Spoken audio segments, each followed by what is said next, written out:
Monsieur Ménard, vous êtes le bâtonnier du barreau de Chambéry et vous proposez avec les avocats du barreau de Chambéry des consultations gratuites devant la mairie ce samedi matin. Alors pourquoi ?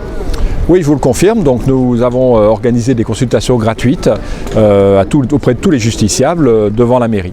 Vous pouvez le voir aujourd'hui, il y a une dizaine d'avocats qui sont là et qui peuvent effectivement renseigner le justiciable sur divers domaines. On a des spécialistes différents et ça permet d'orienter le justiciable.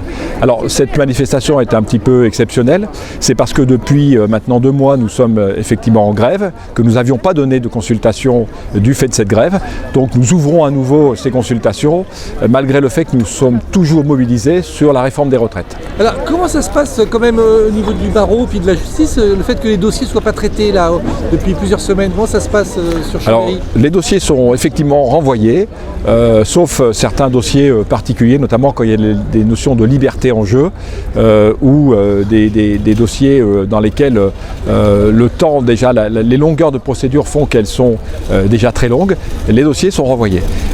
L'ordre des avocats n'assure plus un certain nombre de missions également qui sont des missions au titre des consultations gratuites. C'est pour ça qu'aujourd'hui on les réouvre, mais les dossiers sont renvoyés et le ministère effectivement compte les dossiers qui sont renvoyés et cela, on en est bien conscient, désorganise quelque peu la justice, mais si aujourd'hui il y a une désorganisation qui est importante, c'est que la justice était déjà moribonde par rapport aux moyens dont elle disposait et il est exceptionnel de pouvoir constater que quelques semaines de grève font qu'on arrive aujourd'hui à une désorganisation complète. C'est que la justice était bien malade. Vous pouvez nous rappeler en quelques mots la spécificité de votre régime par rapport justement à cette réforme du gouvernement ? Alors nous avons un régime qui est un régime autonome, qui ne coûte pas un centime à l'État, qui est pérenne dans l'avenir et qui contribue à la solidarité nationale en versant chaque année 100 millions d'euros au régime général.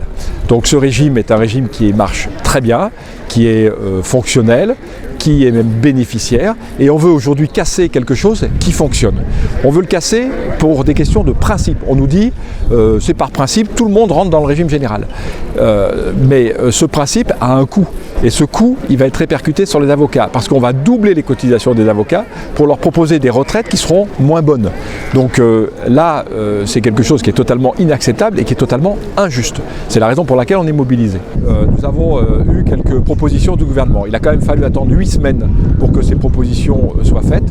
Avant, on nous ignorait et aujourd'hui, on a déjà fait quelques propositions. Ces propositions, ce sont des propositions tendant à lisser effectivement l'augmentation, parce qu'on est bien conscient qu'il y aura un doublement des cotisations, à lisser l'augmentation et à envisager effectivement d'autres modalités. Seulement, pour l'instant, rien n'est chiffré. C'est des propositions qui sont faites, qui ne sont peut-être même pas viables. Il va falloir étudier ces propositions.